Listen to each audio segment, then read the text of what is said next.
This is a HeadGum podcast.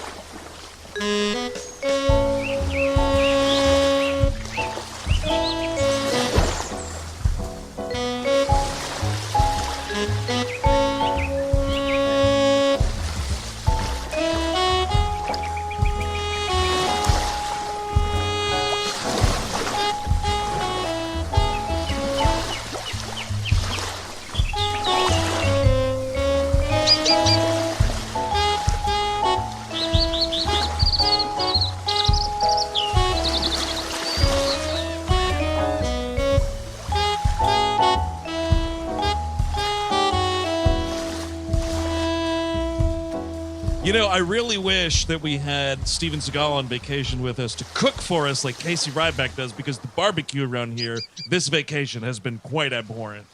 Would you like some steaks, motherfucker? I don't have all the time in the world to cook for you fat fucks. That's too much cooking. Oh, man, that is a great impression, and I love whenever Chris Cavan graces us with it, including when he whipped it out a lot. At the Comedy Zone in Charlotte, North Carolina earlier this year, where we were indeed talking Under Siege, which is what you're about to listen to.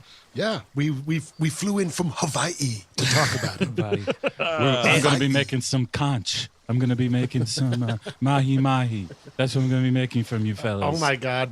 The bouillabaisse that Casey Ryback would cook for you is nearly as good as the savings on patreon.com/WeHateMovies, where you can get over 550 hours of in-studio content from the We Hate Movies boys. Ladies and gentlemen, you cannot afford not to get this stuff. There's a brand new We Love Movies episode on RoboCop. That's right. Those Patreon offerings don't stop in August just because there's live episodes on the main feed. We've got bonus shows. We got Melrose. We got Gleek Glossary. We got it all.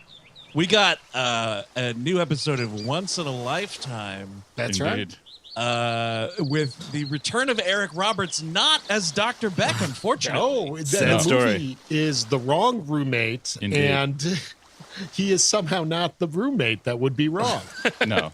I think his name is Floyd, which is just fantastic. His name is Good Floyd, pull, dude. and he's a professor of art. And you're going to love that episode, especially if you love scorpion paintings. Oh my God, I'm selling my scorpion paintings on the TV, and there's no crummies involved.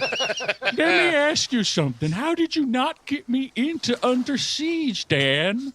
I was supposed to be there. I was supposed to be in the crew. Usually Tommy Lee Jones passes and I get the scraps. This time he didn't pass. He's got a hit finder, he does. That nose of his, he's got it. Shit, man, I don't know. Eric Roberts in Under Siege, that would be pretty fucking cool. Absolutely. It would be awesome. Yeah. And as fine as I think he is in part 2, how about him instead of Eric Bogosian? Let's swap out Bogosian. Absolutely. Or swap out Eric's, I should say. Yeah. Eric swap. I like the sound of that. Pass me around like a party favor. Absolutely, dude, which is what we were doing in Charlotte, North Carolina, when we were there earlier this year, talking Under Siege live at the Comedy Zone, which we present to you right now. Enjoy. Charlotte, North Carolina, what is happening? Hi, everybody. How are you? How are you all doing? Did anyone here fly in from Hawaii today? I'm sorry, I can't do the podcast. I'm just a lowly cook. How could I do it? Oh, yeah. How could I? He kind of gets off on it in this movie a little bit. He's like kind of a pain pig. Like, Yeah. oh, I'm just a little cook. Oh, don't mind me. Oh, I'm just a little cook. Ooh, I couldn't do anything. He's actually a special forces podcaster. They don't even know that I was the one who first tried to kill Noriega. Oh, my goodness, Charlotte, how are you doing this fine evening? Charlotte, the home of Jodeci and Billy Graham. Quite a partnership there. Solid 1-2 punch Yeah, of personalities something. there, if you Yeah. ask me. And one day will be the final resting place of Muggsy Bogues. Oh, really? I'm sure he's One gonna be day, buried. a long time A from long- now, what the fuck's the matter with you? Oh, a very long time from now. Jesus Christ. Well, we are so excited to finally be doing this show. Thank you so much for coming out. Thank you all, of course, for doing your part this evening and getting fucking vaccinated. We very much appreciate that as well. It's great to be back on the road again. We're going to see what the hell happens. Let's give it a shot. You ready? Sure. Here we go. My name is Andrew Jupin. I'm Chris Cabin. Eric Siska. Steven Sadak. And we are We Hate Movies from New York City. How y'all doing this evening? All righty-roo. Now, quick question, a quick cue for the room here. Just in case anyone was sort of blindfolded into coming here. You're on a really bad first date. It's about to get a whole lot worse. Happens a lot. Real quick cue. How many folks are familiar with the show we run on the internet? All right. Thank you. So if you're one of those poor, unfortunate souls that does not know what you're in for, we're a comedy podcast where we take a movie or a television show or whatever the hell we feel like doing and kind of just make fun of it for a little bit. So the motion picture in question this evening is Under Siege from the year of our Lord, 1992, directed by Andrew Davis, who I think this guy, his filmography, if you look at it, he's like patient zero for the Dadfernoon genre. Oh, yeah. Absolutely. Oh, Let's yeah, take yeah. a look at this shit. You ready for this? Ready for this? Code of Silence, so it's a Chuck Norris movie right out the yeah, gate. yeah. Okay. Above the Law, his first outing with Steven Seagal. Another good Someone, one. where's your Above the Law tattoo? Who just freaked out about that? Fuck yeah! We got The Package Gene Hackman. and Tommy Lee Yeah, Jones. quite a dad for Pam noon. Grier, John Hurd, and Dennis Franz. That's a cast to beat the band. It is the at least- package. You need at least 3 kids to watch any of those movies. 3, not 2. Then you got this, Under Siege, right? And then, this is the mother of them all, ladies and gentlemen, The Fugitive. The king. Okay.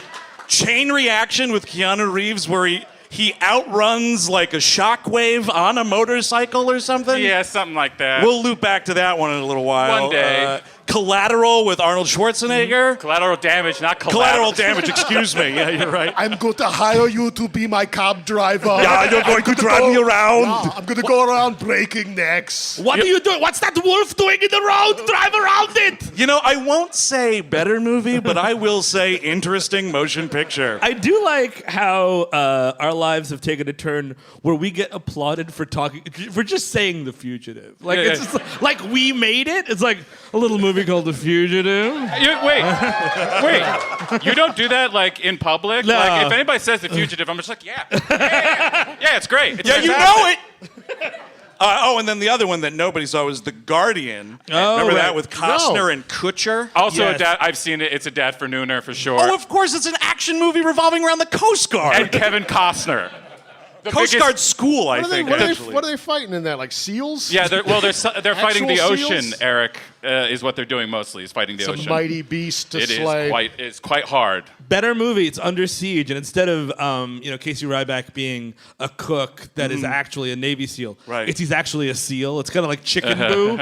He's just like a SEAL in a little chef's outfit. Oh, so you've never seen Andre? That's what the. Oh, is that how that? Yeah, Is that's he, what is it's he about. cooking for people in that Yeah, movie? yeah. Really? No. It's like, and I would like that without the blue cheese on it. He's saying you can't order off the menu. He said scrambled. These are over easy. God damn it. How many of y'all saw this movie either before or in anticipation of this fine show this evening? All right. I'm gonna say it right now. This is a pretty good movie, but I far prefer the remake. Which is what? Oh, the Captain Phillips. I think Tom Hanks just has a handle on the role more. I think he just knows Sure. what to do with it. But actually, if you flip that around, though, and then it was Seagal in, like, the terrorist role, right? Yeah. He could be, I'm the captain now. That's pretty good. Yeah, I like that. Someone should like knock those cargo pilots, drivers. What's Ship a captain? cargo- Captains, yeah. I Nice. just watched Under Siege. Knock him down a peg, but now I realize that is the plot of Captain Phillips. He gets knocked down a peg. Right? A peg or two, as a matter of fact. This was a remake of the movie Die Hard. If anyone's That's ever true. seen That's that true. film, because this movie certainly has original title for this movie, Boat Hard. Well, it originally was Parish Difficult. Well, But- Boat Hard they couldn't use because that was already a previously titled pornographic motion of of course. course. Yeah, Boat, yeah, Boat and Hard. Which is actually very good. Oh, is it good? Yeah. just check it out. It's a recommend. Starred Carl Hungus. Pardon me. He fixes the boat. Oh, okay. Big I got you. Lebowski joke. I had no idea.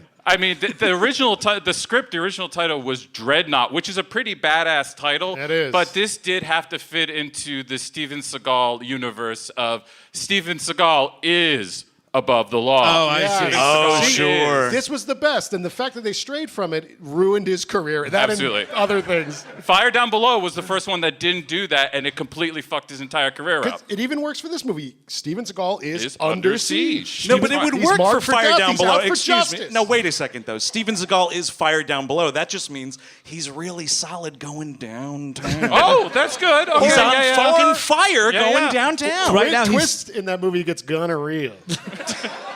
Well, I guess that title, everybody was like, I don't believe it. Nah. now he stars in Steven Seagal is not allowed in the United States. Yeah. I mean, that's what's interesting now, right, is looking at this character that he made, infamous, Casey Ryback, and what Steven Seagal is now, both disgraced men obsessed with food. So that, I think, works out nicely for him. Did you know that he did, you remember when Jay Peterman buys the stories from Kramer? Yeah. He's actually done that. No, he's Yeah. buying. Wait, he's buying stories or selling stories? Buying stories. Oh, really? From all these operators he knows. He actually he was like, I want to buy your life rights. Yeah. And he was like, oh, to make a movie on me, that'd be great. And he's like, no, just for the stories. But he's a guy who's lived his life publicly for decades. Yeah. Yeah. So he dialed 0 on the phone. Uh-huh. Got a lady or a No, guy this was there. a friend of his who he just Like a did- CIA operator, yeah. you idiot. Oops. So yeah, it is the captain's birthday, yeah. and we're throwing him a captain. surprise party. Sure. I don't think surprise parties should be allowed in the military. How about that? How about Any current or former servicemen or women out there by any chance?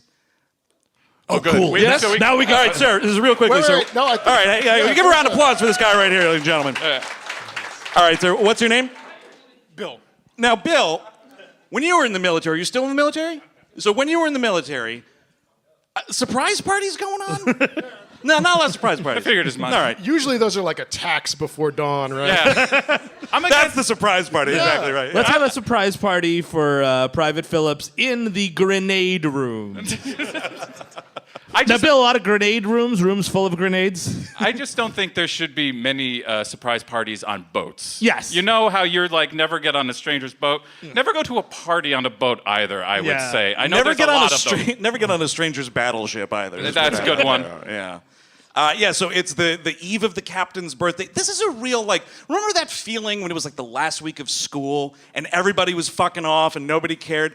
That's what's going on this boat, which is weird because what with the nuclear warheads all over the place, I feel like there should be a scotch more attention to what's going on the boat. That's just me. And it's funny because the captain makes a big deal, it's a birthday party of mine. It's not really mine. It's for the boys. And I'm like, it's literally the one day that's for you, man. If you were to believe in such things. But he's like, I would just have a cheeseburger there, Casey. But the boys love bouillabaisse. It's the boys that love the bouillabaisse. We talk about 50 pounds of bouillabaisse. Like this is the 1990s what would you do kind of a scenario. And what would I do? Not eat even anything that comes out of 50 pounds of bouillabaisse. Let me ask you this though. You're on what would you do? I'm confusing with Wild and Crazy Kids. I was Okay. about to ask you a question about Omar Gooding, Okay. but never mind. I'll now. just chuck that shit. Wild and crazy cooks. Wild and crazy That cooks. could have been an alternate title for this movie, actually. Well, it'd be Wild and Crazy Cook, but Singular. still Yes, kind of it work. would. But his would crews happen. kind of cooks as well, and they kind of when he gets a team going towards the end. Too many cooks. There's too many cooks actually at the end of this movie. I agree with that. So Gary Busey is kind of going around, making sure that everyone is taking off, oh, it's the captain's birthday. Don't even look at those nuclear weapons. Who needs to guard nuclear weapons on a birthday? They'll be fine. This is in peacetime right now. Listen, you're on the ocean. You're taking orders from me, Commander Creel, which is the name of a sea thing. It's like Yeah, I'm named after a delicious shrimp that whales eat. Commander Krill's a little Star Warsy too, right? A little is, bit, yeah. Big time. It's just, Commander Krill, you've gone against the Empire. You've now Yep, been sentenced to death by exactly. lightsaber.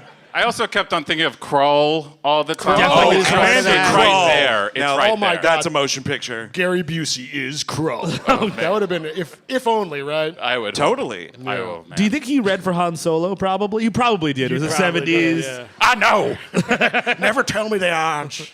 Get that fucking old man off my spaceship. Oh, it's a fast ship, asshole. So, Gary, this is kind of supposed to be like a family film, man, and all the cursing's really turning me off. That Alec Guinness thinks he's hot shit, and he is not. Boy, do you really think you should be covered in blood the whole time? So, yeah, we're organizing the surprise party is the idea. And, yeah, he's conveniently like, everybody get, onto the mess deck for everything. And they go down to the kitchen, the galley, and Steven Seagal is ordered out. He refuses. He also has refused to put on his dress uniform because this is a guy, he's in the military, but he doesn't give a fuck. Oh, we're skipping over an important part. The president is upstairs. Oh, It's- sure. This movie is like, oh, you just missed the president. I'm like, I don't know. Did I? Like, why bother? And for a stunning turn, it's not like just some guy. Yeah. It's fucking HW himself is out there. Hey, Poppy, can we eat Casey Ryback's food? No, we got to get back, dude. It's 92. I'm still on campaign. Maybe I'll get a little poll boost for Under Siege. but Poppy, we heard his hot tomato water is the best. Poppy's got Casey's kimchi. Oh my God, the other guy's in my favorite movie. Fuck. It might have been a strategic thing. This movie comes out like right before the 92 election. Yes. That's bet. not an accident. But to be fair, he didn't in case you didn't see it, George Bush didn't film scenes for this movie. no, it's like but it is. repurposed But footage. it's also not like bogus news video footage. good footage. It's glorious 35 millimeter. You're seeing yeah. Poppy in all his beauty. That fucking goblin Dick Cheney's like literally right. He's in the frame next to him. You see Barr, the whole thing. Very odd. Give me a fake president any day. Well, Barr, I wasn't too happy with that Erika Eleniak. Not too happy with the nudity. Didn't know I was going to be starring in a porno picture, Barr. Just call me Carl Hungus. Okay, they got the speech. That's great. Now they got the Hooters. That's not. No, I mean, don't you remember that the wonderful speech in August that Bush gave where the Republican Party is under siege? Yes. In theaters this July. Oh, I guess God damn. history's doomed to repeat. Huh? I mean, there's a lot of rumors that he is CIA backed. He has a lot of CIA Sure. friends and all that shit. It does come up. You can't blame me. I'm just the cook. I was cooking when JFK got assassinated. That's why We I don't know not, that. not the CIA director, just the lowly cook. But yeah, so Busey is pissed because he wants all the people in the chef's area in the mess deck, and Ryback isn't taking shit. It's weird in this movie, like Steven Seagal. It's weird to see him being like congenial with people. Like he's just like a nice guy. It's, like, it's disgusting. oh, it's Getting along. It's my good friend Cue Ball. Oh, hey Cue Ball. Go Cue Ball, go Cue Ball, go. Cue Ball's dancing, everyone. Let's watch. Everybody stop what you're doing. Cue Ball's doing the thing again. The amount of ink spilled in this script about Cue Ball, a character that does nothing. Nothing. And we even comes back at the end and Yeah. we check in with him. Yes. We should have, in the middle of the movie, we should have cut to Cue Ball in that, it's not the brig, right? What is it, the fulcrum? We Yeah, got that's what military people. Yeah, the fucking the front undercarriage of the boat. I don't know. Whatever it is. Storage area. But the amount that you mentioned this guy, you think like, oh, it's going to be like the Steven Seagal and Cue Ball show. No. And it's like a backdoor pilot for Yeah, Cue yeah. Ball instead. Oh, it's Cue Ball from Fox's Cue Ball. Coming up after the game, it's Cue Ball from Under Siege. He's a former military brat who opens his own restaurant in, I don't know, Indianapolis or something. Cue Ball this fall. Cue Ball, executive produced by Poppy Bush, coming up next. Coming up after the game, Cue Ball, new episode. Little friend Casey Ryback stopping by. Oh, I like. Ooh. Wow, Cue Ball, this restaurant is great. I can't imagine all the amazing adventures you're gonna have here. Well, goodbye, everybody. Also, goodbye unless you pay me again. Hey, Cue Ball, what's your bouillabaisse recipe at this restaurant? Oh, you don't have one? So he's really in good with all these people in his galley there, which is He's a man of the people. he is. But like it really did. This is the most. Steven Seagal is a terrible actor to begin with. Terrible but, actor, like, terrible person, terrible dresser. never more unbelievable than when he has to be nice to people. Yes. Or kind, or like even just be like, it's not about me for 5 seconds. You could just tell he's like, oh yeah, I'm having a good time. Dude, he's smiling at this cue ball dancing, and it looks like someone's got a clamp on his tit. It's just this uncomfortable, like, grimace on his face. I'm having a great time. There are a few moments where I think he's reading cue cards because he's just like, they're building a railing system to unload the tomahawks. Wait, hold on. I didn't know my face could go this way. You know your face goes up sometimes? I had no idea. Up in the corners? The corner? I can't do it. I can't do it. I gotta go to an urgent care. Sorry, I can't be in the movie. Broke my face trying to smile on the set of Under Siege. Got a broken face. But it's kind of this movie is kind of like his coming out party because like all of those those movies were big like Marked for Death and Above the Law, but it's all these like black leather jacket movies that like only weirdos were watching. Yeah, you know what I yeah. mean? Like this is like you could bring your mom to under. Yeah, well, a lot of weirdos. I was one of those. Yeah, we I love know. them. Like action heads Yeah. is what I'm saying. Not- Oh, Like, real heads, yeah. yeah, like people, like Not- video store classics. This is like Not canon movies. Yes. That's what you're looking for. this is a movie that has a budget that has Tommy Lee Jones in it. Like Yeah, could you bring got TLJ money, dude. You could bring your mom Absolutely. to Under Siege. You know. Could you? I mean, you could. Well, it was fine until Erika Eleniak's titties fell out in my face. What are you watching? Yeah. We're leaving this theater, my 23-year-old son. But yeah, so he does meet the captain. Him and the captain are really, really tight. They're good pals. Yeah. And like the captain we find out that the captain, due to his like weird CIA Navy SEAL disgrace, the captain is like basically stashing him until retirement here. This is like Yeah. a way to like con the taxpayers out of more money. It's just like we're gonna hide you, Yes. like a Catholic priest or something, and we're gonna put you in the cooking galley. So and we're just moving you from boat to boat to boat to boat.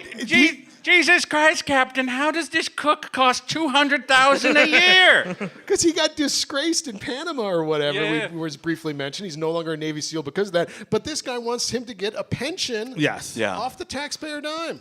For cooking what has to be the worst bouillabaisse in the world. It's a watery base, guys. Very it's disgusting. really. It's gross. We peep his menu at one point, which like Oh, I love it. I don't know. I guess like a military battleship's kitchen needs a menu like it's a fucking Burger King. There are several items on the menu named after Casey Ryback. Sure. Most of them. I think there's a lot. There's at least 4. Ryback's ribs, Casey's kimchi. Casey's kimchi is the one where I was like, Steven Seagal really pickling cabbage for a Korean food recipe? I don't know. There was one, it was like Ryback's green salad. I'm like, just call it a green salad, you idiot. Who is making that green salad? Ryback. Therefore, it is a Ryback salad. And this is why Gary Busey's totally justified in hating his guts. yeah, that's Absolutely. true. I gotta look obnoxious. at that self-centered menu you posted. I'm mostly on his side in this movie. Gary Busey? Yeah, I mostly like him. Yeah, I want more of that backstory though, because he's, spoiler alert, a total crooked guy here in with Tommy Lee Jones. And it's got to be like he was passed over for a promotion, Sure. something like why would he turn against these? I guess the $200 million helps, but I mean, yeah. Busey has to be a little crooked. I mean, I think he even turned crooked in the Buddy Holly story. Just like taking money under the table for 1 minute. He killed the Big Bopper on the plane before they all went down. I'm making beautiful music I'm now using for evil. No, you. I love. Yeah. I'm parachuting out of this plane. Oh shit! He got out. You oh think? my God, he was still alive He's for still decades alive. after that. To this day. No, I think he'd probably be dead by now. Him though. and Tupac on an island. But so yeah, like the captain is like, all right, don't make a big deal out of it. But the idea is Gary Busey is planning the surprise party only to get the defenses down. Why you need a stripper that doesn't figure into the plot of that at all. Because when I plan a fake surprise party, I do it with authenticity. He takes it seriously. He needs another guy to be like, it's not a real surprise party. We're going to kill everybody like minute 5. Maybe he was on the fence. Like, maybe it's going to be a real surprise I party, see. and maybe I'm going to help kill everyone. Look, all of a sudden we have to call off the mission. Now we got a surprise party without no strippers at it. Well, why are you doing... They're not going to wear these embroidered T-shirts you're ordering because they're being held captive. So what are we doing? He has 2 phony stories Yes. going, though, right? Because one is it's the captain's birthday, but then the other thing is, like, it has to be kept a surprise because this birthday party is indeed sponsored by the President of the United States. Yes. And it's a weird thing where it's like the President wants to thank you for the smooth sailing on that whatever he's doing. Yeah. Oh, they're commemorating it because this is the battleship where Japan signed the treaty to end World War II. It was on this battleship. This is like actual real history. It also fired the first shots in the Gulf War. Okay. Wow, still at it after all those years. Yeah, Huh? it's like telling an ex that you're over them. You're doing better now. Oh yeah, you got us there in Pearl Harbor, but we signed after it was done. After we dropped a little bomb, we signed the paper here, and actually we're starting a new war on here. We're doing great. We're doing fine. Imperialism's doing great. Don't worry about You're it. right. We should be celebrating the airplane more, right? Then fuck this boat. Who cares what's signed there? The Enola Gay. Right? That was the name of it? That was the Enola Gay, yes. I What think was that this bomb? plane's been celebrated plenty. I guess it has, since I actually know the name, and the movie had to tell me what this was. What was it? It was exactly right. like the little Missouri. fat boy was the bomb. Like, they gave him like cheeky names. the Oh, bombs. Jake and the Fat Man, I think. Yeah, Maybe it was that's- Yes, on NBC this fall. Yeah, they dropped a primetime lineup on Japan. You know, I'm surprised we haven't remade Jake and the Fat Man. It seems like you get Josh Gad and some guy to play Jake. Eventually. It's a good little detective show you got there. Fuck Well, it. no, you get Josh Gad as the fat man, and then you get like a CGI character that's voiced by Josh Gad as Oh, sure. Oh, it's him and a snowman, you think? Yeah. Jake and the Snowman. That sounds oh, good. I like this. That's the nadir of your own career when you are partnered in a buddy cop show with your own animated snowman you have voiced. It's gonna happen before they let anyone else into movies. Time to hang it up, man, if that's the case. So Erika Eleniak comes aboard with Billy and the Bad Billy and the Bail Jumpers. Yes. Which Great is name for a fake band. Tommy Lee Jones's band. He's the I guess he's the Flavor Flav and the harmonica player. Yes, he's a hype man. He gets everybody getting going. So- 'Cause the other guy is singing, too. Yeah. Well, no, you had to. So you have this. This is one group, and then the other group is the catering group. And like they have to do all the stuff before they actually take over the thing. So That's true. you got to think Tommy Lee Jones was we're gonna need a crooner, somebody who can be a terrorist and a crooner, somebody who can handle a ladle. Can somebody handle a ladle? Can you cut roast beef under a hot lamp and wield a gun? Well, Jerry, your up-close knife skills are more perfect than any I've ever seen before, but unfortunately, you're a really shitty harmonica player. We can't hire you for this particular terrorist attack, but we'll get you back on the next one, see what we can figure out. This is just about as subpar a gin and tonic I've ever tasted.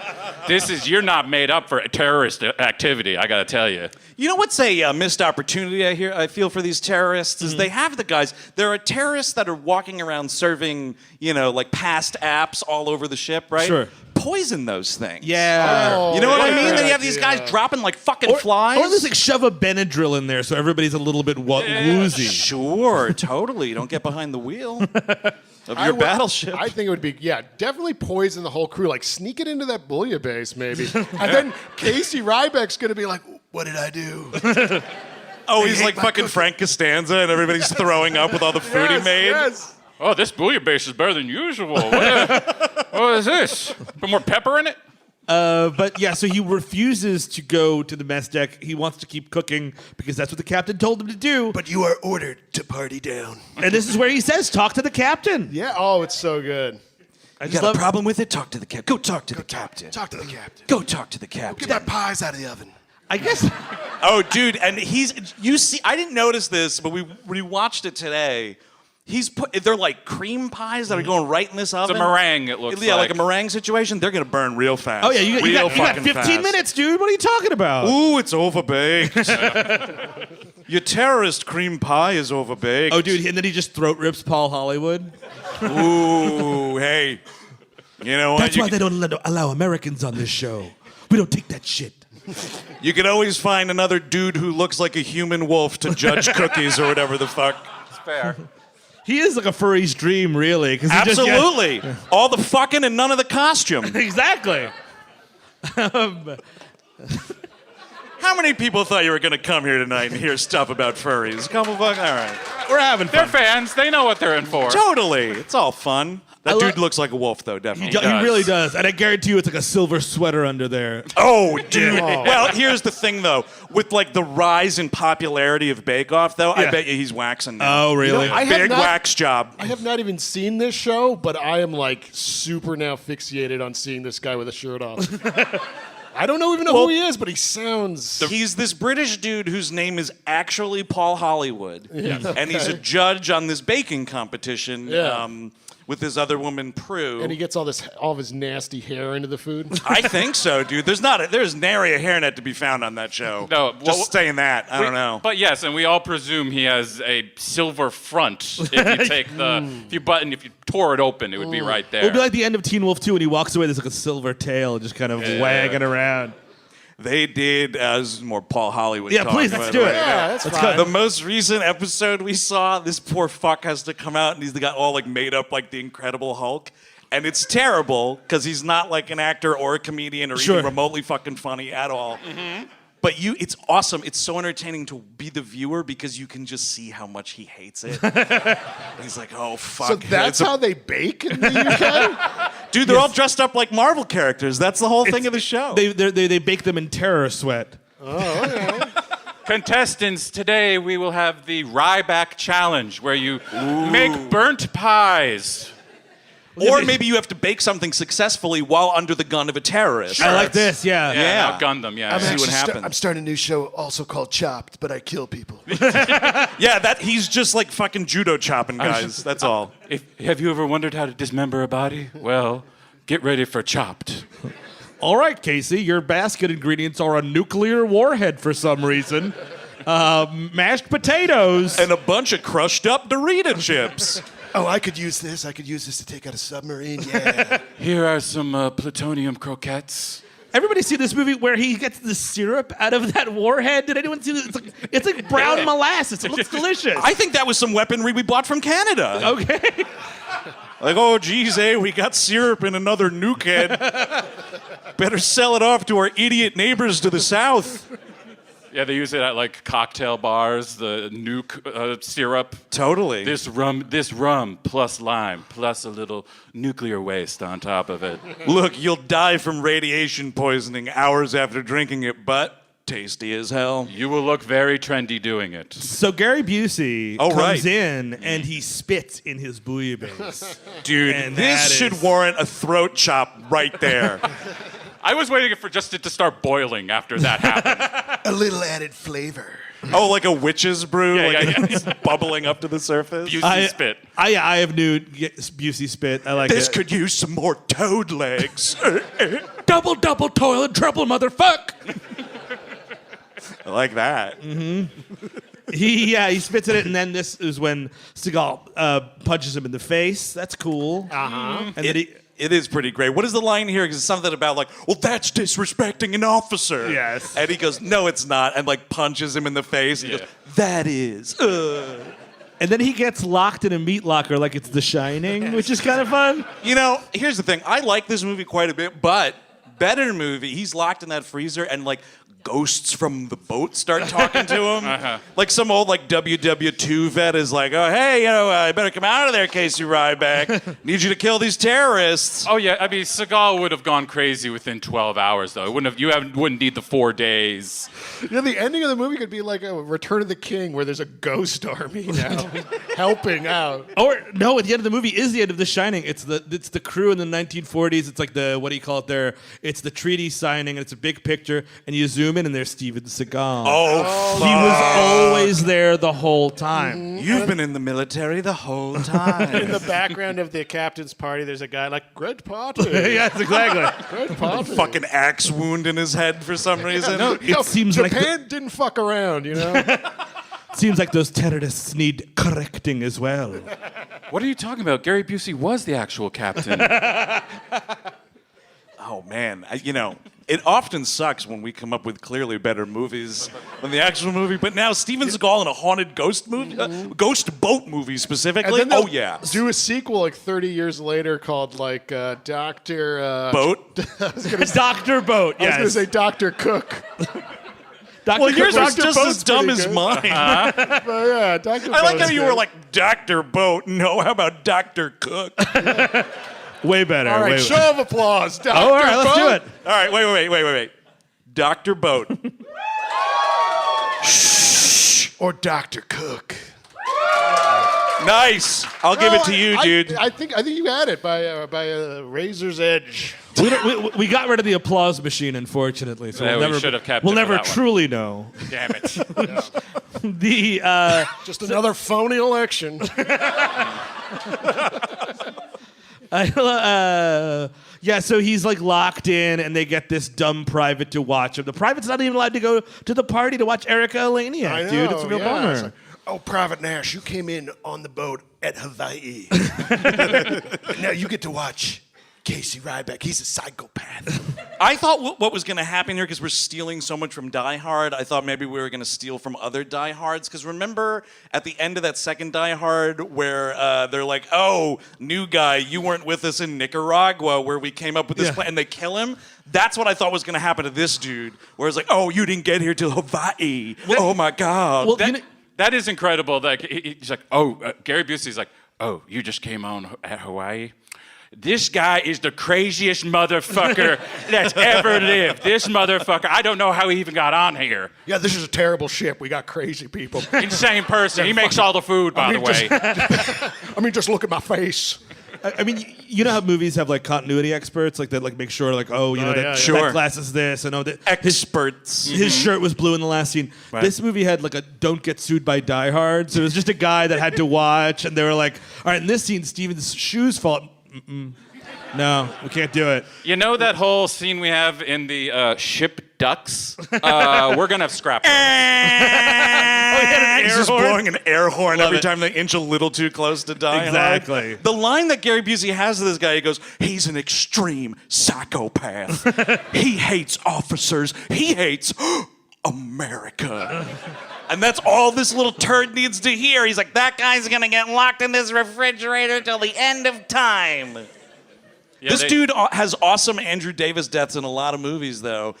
Or deaths in Andrew Davis movies. Have some more of this, you fucking pig. Because he also gets hilariously, he's deafened in The Fugitive, and then he gets hilariously murdered in U.S. Marshals. Yeah. He has a hilarious death in this movie. Well, he just like has the eyes of like an innocent bunny rabbit that you're about to like cut and eat because there's no other food. Like he's just like, what? What is happening? Those are the best to kill, aren't they? Oh yeah. That's why I got so much work. Because we have nice guy Seagal. He's like, you got to get me out of this fridge, man. Like in another real Seagal, like, you piece of shit, I'm gonna break your neck when I get out of here. But he's like, you're a nice bunny rabbit, man. You just got to get me out of here. To Casey Ryback's point, though, like to Nash actually, the bunny rabbit has it better because Ryback is going back from, you need to let me out of here. You need to let me out of here. It's trouble. The captain's in trouble. Could you get my pies out of the oven? Please, the pies are very important as well. But actually, the captain might be dead. Also, my tomato sauce needs to be stirred. It will stick to the bottom of the pan. And once you get the pies out of the oven, preheat the oven to 350. I swear to fucking God, if you let my pies go. But Which he does, by the way. Those pies get burned. Disgusting. yeah, it's a bummer. The biggest. The pies are some of the first casualties of the film, actually. Yes, thank you. The I'm biggest pretty- casualties. I'm pretty sure Erika Eleniak tries to commit suicide in this movie because they're like, she comes on, it's like all these like horny fucking Navy dudes. She's like clearly uncomfortable with the assignment that she has. She's like, this isn't gonna go well. Gary Busey is looking at her and he's like, here, if you have seasickness, take some of these. And it's like, Dramamine or whatever. She's like, how about 12? Like she really, he's like, he does very specifically, just take 2. And she's like, Well, wouldn't you? yeah, I know, but I think so, yeah. Yeah, she also gets a creepy Tommy Lee Jones. line that's like, honey, you could do this with your eyes closed. Yeah, it's like Christ. yeah. Being on a boat, man, that's anytime you're on a boat, you're in real trouble. Yeah. There's no way to get off that boat. Stripping on a boat has to be terrible. Yes, I exactly. imagine Oh my that For really- more on that, see Boat Hard.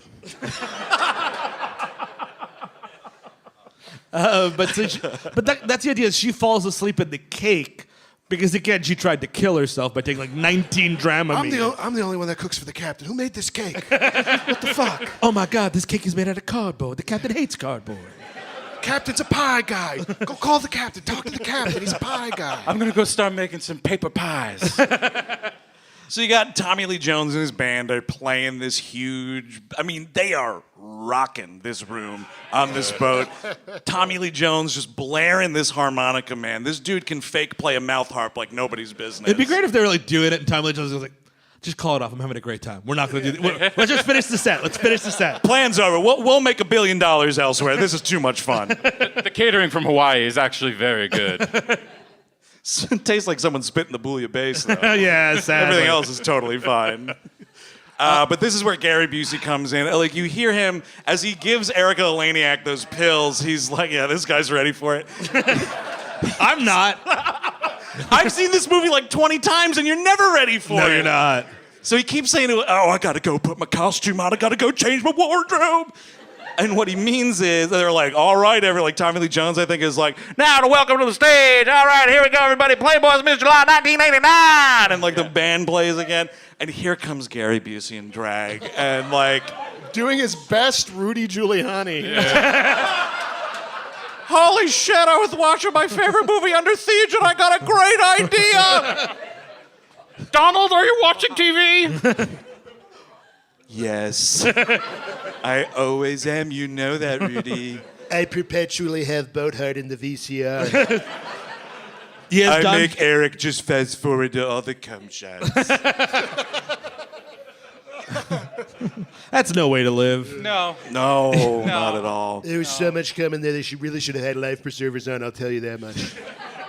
That much So- I will tell you. He is just dancing around with this huge fake rack, and all these dudes are going nuts, which is great. I think somebody even says like, I guess Commander Krill isn't such a bad guy after all. It's like, meanwhile, that guy's gonna get shot in the head in like 6 seconds. Oh, he's terrible at this. He might be a good guy. Yeah. It's just so funny that they actually like it. It's like, I don't like Commander Krill, but now he's kind of homophobic. That's pretty cool. That's nice. There's a couple of those dudes though, like there's like the guys that are in like general admission and they're the like real rowdy guys going after it. But then there's like this dais that's like the commanding officers. Those guys are not having it. No. though. Like Bernie Casey, I think, is one of those dudes, and they're just like very straight faced, like, this is a disgrace. But Bernie Casey is rocking the fuck out to fucking the bail jumpers. He thinks, of course. like, he's like, yeah, no, do it, yeah. But so like he's like, I gotta go get the captain. I'll be right back. And this is what he's like, and it just must suck because it's like he's like, all right, everybody, who's the highest ranking officer here? And this guy stands up and is like, oh, he's gonna zing me, and he gets shot there. It just must be like, all right, here comes a little insult for the highest ranking officer.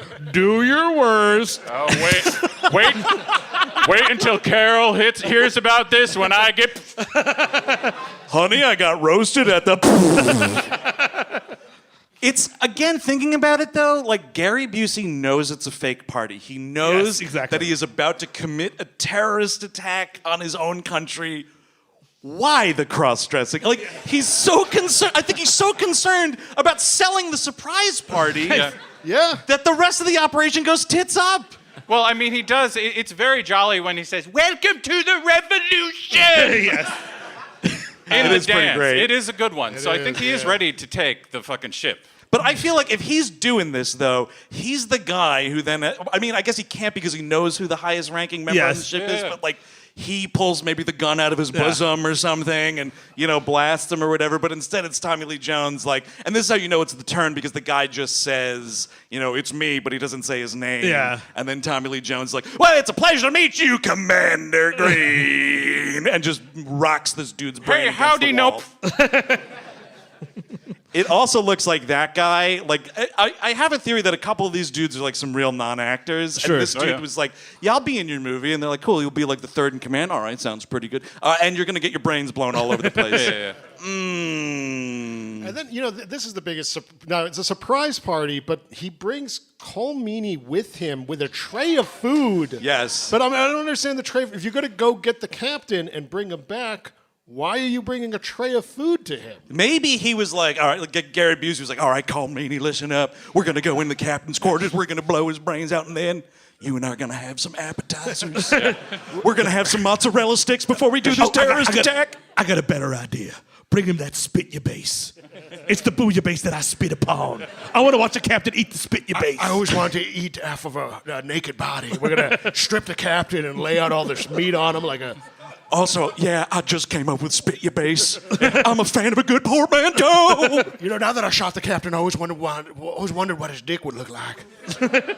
Oh, this is a nice one. I think I might take that as a trophy. Speaking of no one's looking.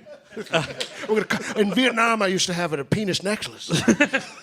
He does shoot the captain dead. And Cole Meany saves us. Cole Meany, by the way, anyone catch what his character's name is? No. Like Dauber or something? No, it's Dahmer. Hell Different yeah. spelling. Really? Oh, you think he had to go through his whole life? It's a different spelling.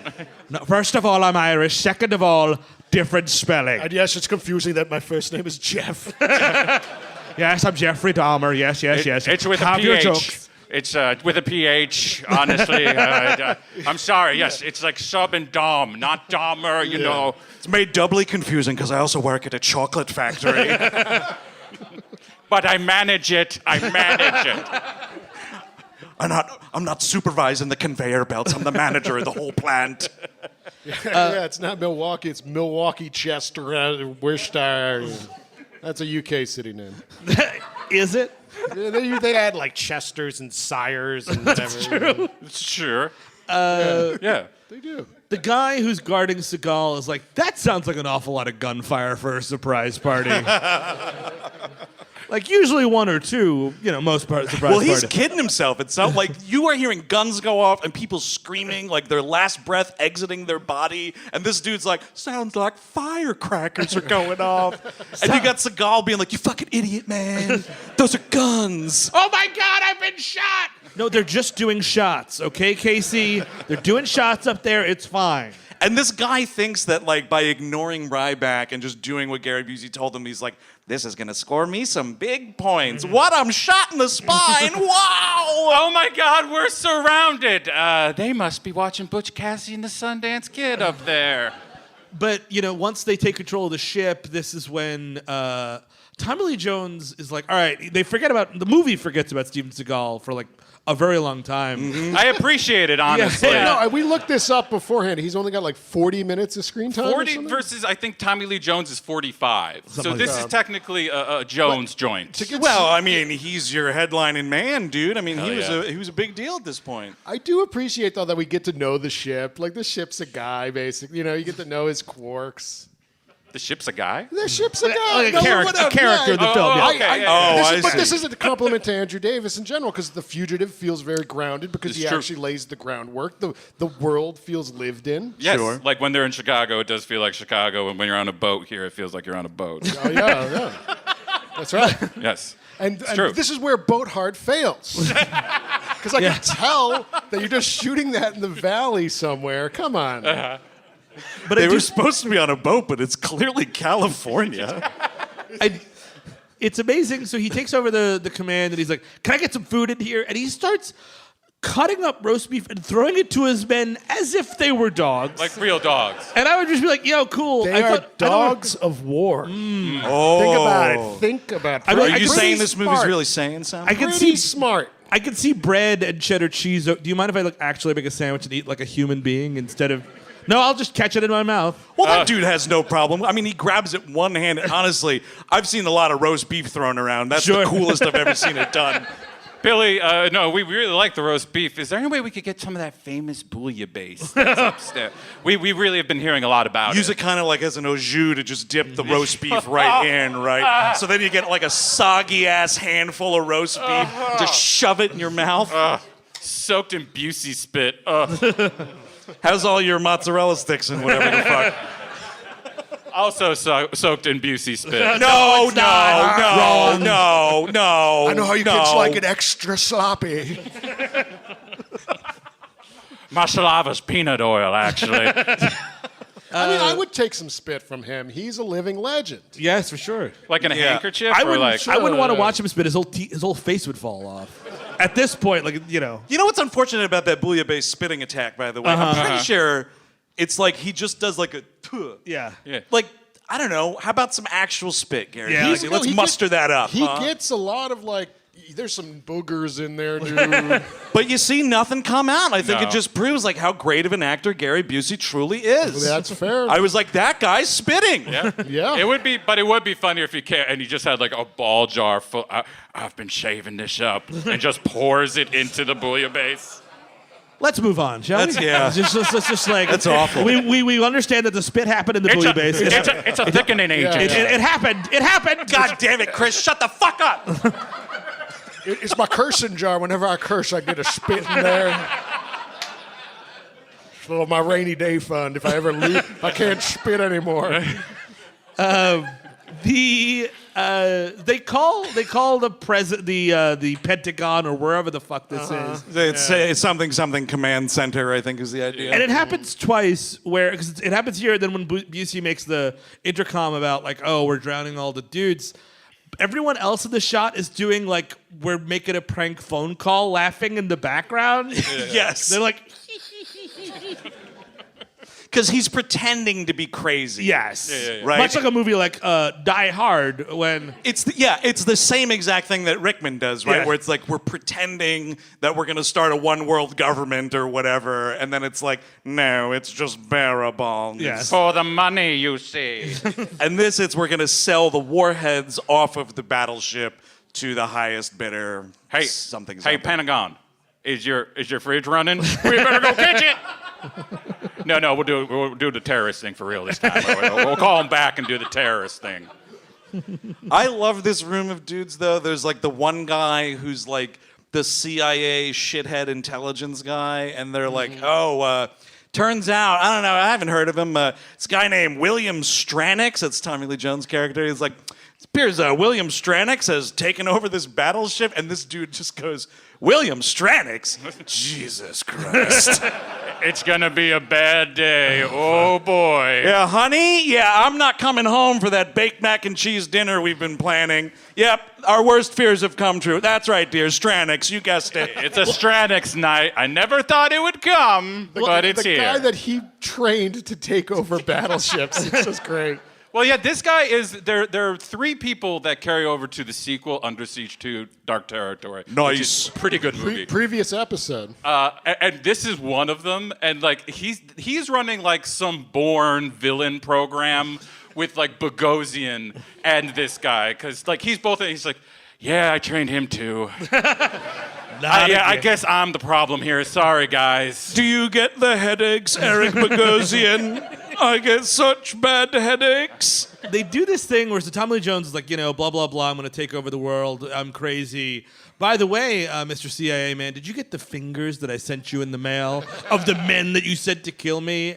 And the guy doesn't react, but I'm like, so either A, he got them, or B, like they just got jammed up in FedEx somewhere else. No, he reacts, but it's like embarrassed to it. Like he's like, yes, I got the finger. It's back home in the freezer. My wife is kind of grossed out about it. I'll be honest with you. Do you want to get back on? It was on my to-do list. I was gonna look into who sent me the fingers, but then I just got held up at work. Yeah, and he got them delivered late. They were held up at a FedEx facility, like our posters we were supposed to have here Yeah, tonight, that's right. So. Sons of bitches. So you got to, and the fingers that I sent that guy Yes. too. Those are also. What we're trying to say from the stage here tonight is to boycott FedEx. That's a good one.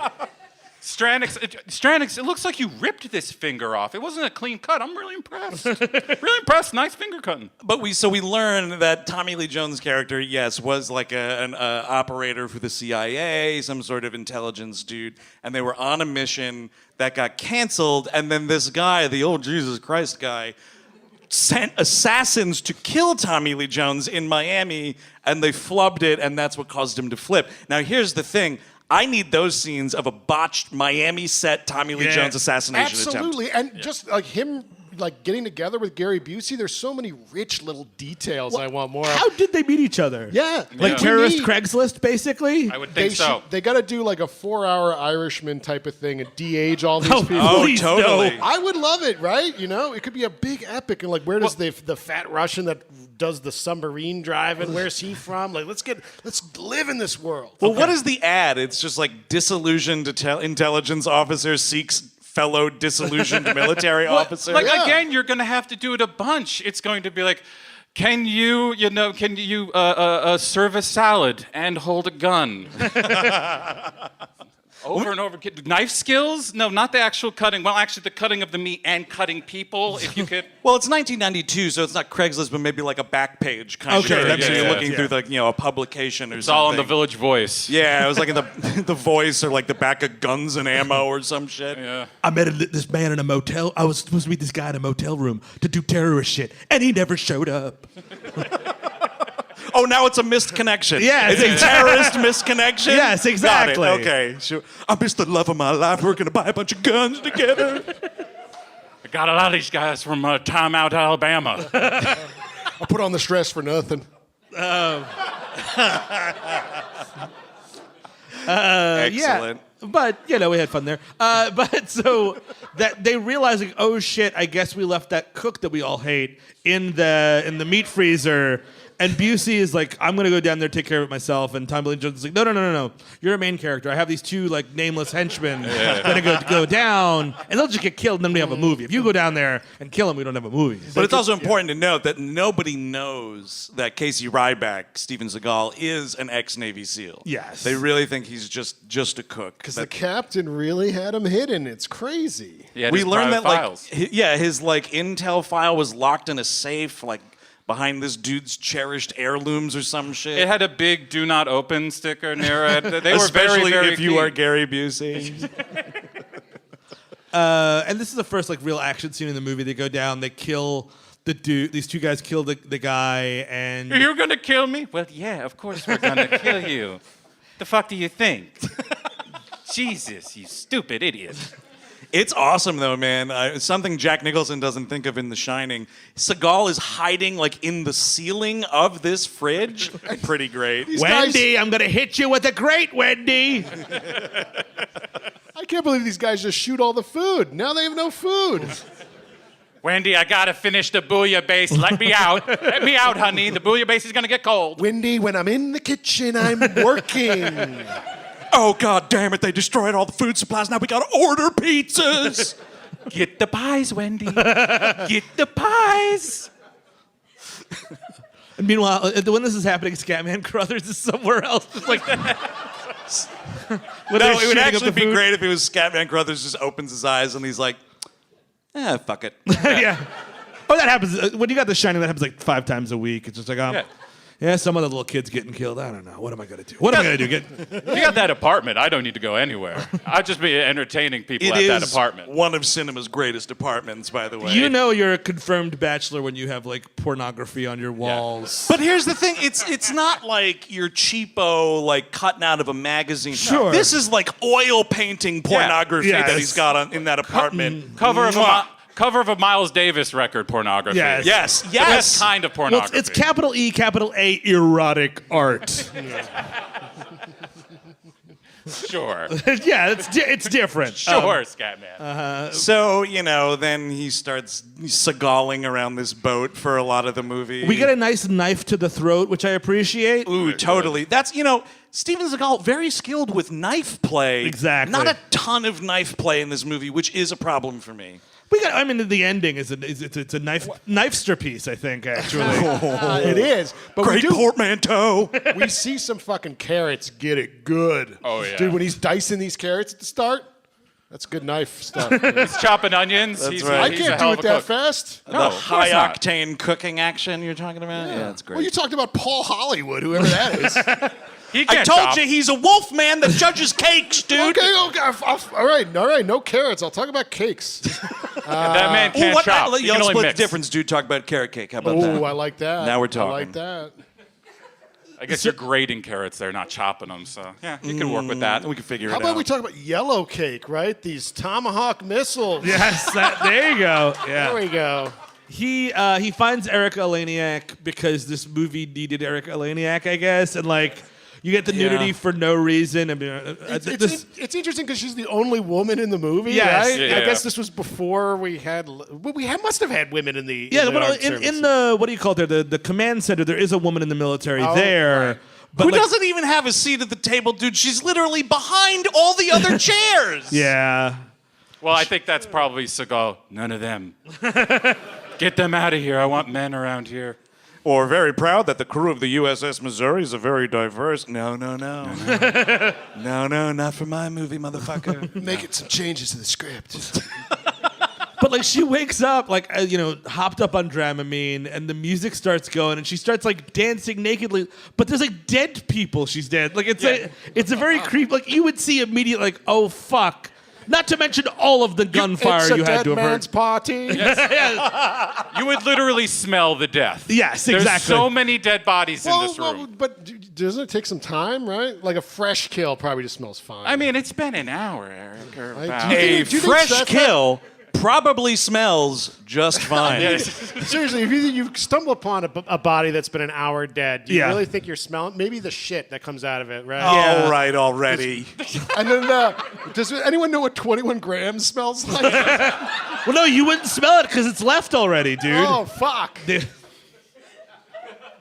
But now we're like sort of team. She like goes through her whole thing of like, oh my god, I was hired to do this thing. My favorite line in this movie is Steven Seagal. She does this whole spiel. He goes, "What kind of babbling bullshit is this? What is this babbling bullshit?" Okay, that wasn't in the script, but it was pretty good, so we're going to keep it. It's great because it's like this real meta response. Like he's talking about the whole script. Yes. It's awesome. But he didn't understand that. No. Steven Seagal did not understand that.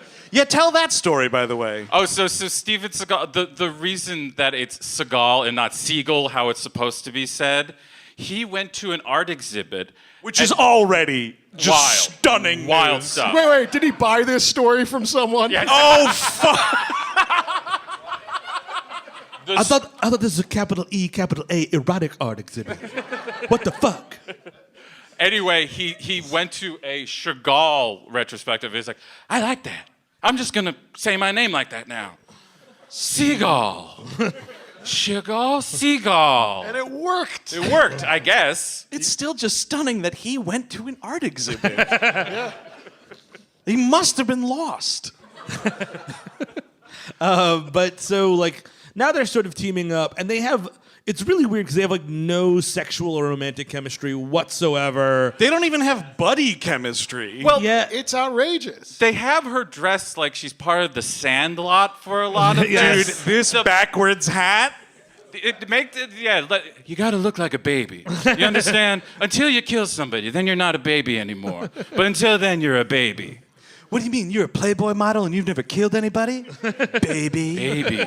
Baby. I mean, they do. It's like they have this garbage "it happened one night" scene where like he puts her in a locker and she starts screaming, and he's like, "Why are you doing that?"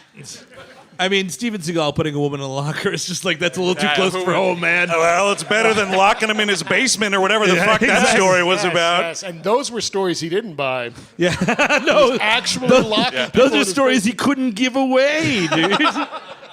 Come on, 50 cents. 50 cents. Take this story.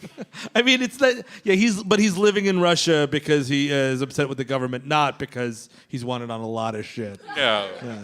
No, he was Steve. Remember Steven Seagal, Lawman? Yes. When he cosplayed as a cop and walked around. Dude, that is one of the craziest things because that was an American television production that just filmed illegal activity and presented it as entertainment. He's like cuffing dudes, kicking doors down, and it's all under the guise of like whatever Joe Arpaio douchebag sheriff like benighted this guy, like made him a deputy or something. It was Joe Arpaio. No fucking way! Was it? Yes, of course it was. actually? That dude sucks shit. Is that guy dead yet? I don't know. No, he's still kicking around. God, where's the fucking coronary ferry for that guy? He'll be president soon. Now he smells right after he dies. That I'm sure. If you smell before you die, you smell after you die. I gotta say, it does not apply to Grampies. When sure. a Grampy dies, Fair. it's ripe immediately. Gotcha. Because it overstayed its welcome or whatever. Sure. And it's just ripe as fuck. What, they just like shrivel up like they chose the wrong cup? Yeah, dude. It's gnarly. Is it Indiana Jones and the Last yeah. Crusade joke, Ah, ladies and I see. gentlemen? There it is.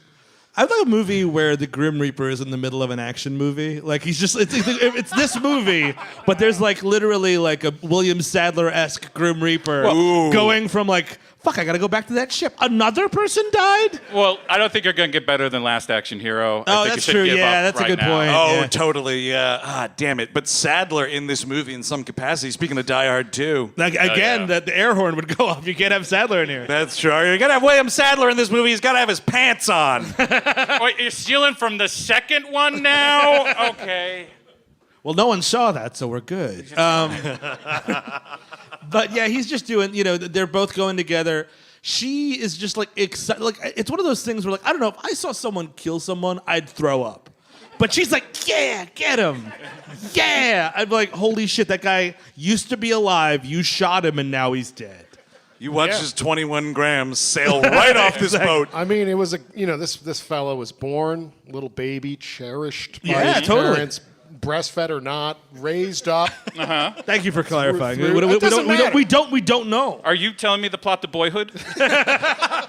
I'm just saying someone loved every one of these terrorists. True. We should take a moment for all of them, We should.